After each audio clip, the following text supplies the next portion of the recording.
If you can hang a picture, you can hang your new wood or faux wood blinds in no time. Today, I'm going to show you just how easy it is. Grab these simple tools and let's get started.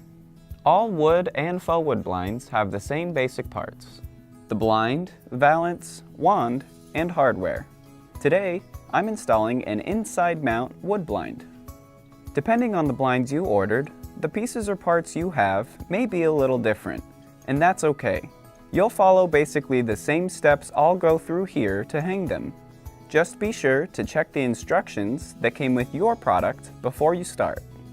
Some of the reasons people love wood and faux wood blinds is because they're durable and easy to clean and maintain. They're also really easy to put up.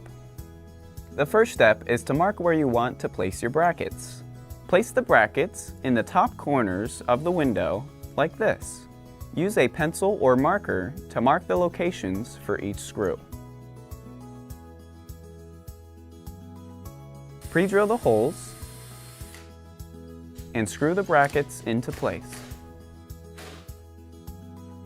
Slide the headrail into the brackets and close the hinges like this. Now it's time to attach the wand.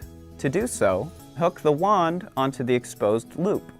Slide the hook sleeve over the connection so that the wand cannot slip off. Next, you'll need to attach the valance.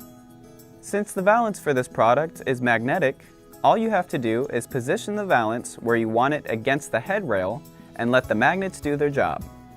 Just make sure you don't place the valance too low on the headrail so that it doesn't interfere with using the wand.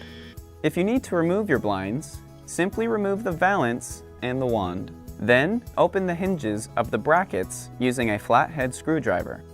Slide the headrail out from the brackets and you're done. We hope you enjoy your beautiful new blinds from Select Blinds.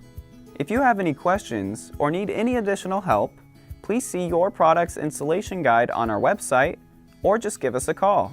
We're here to help.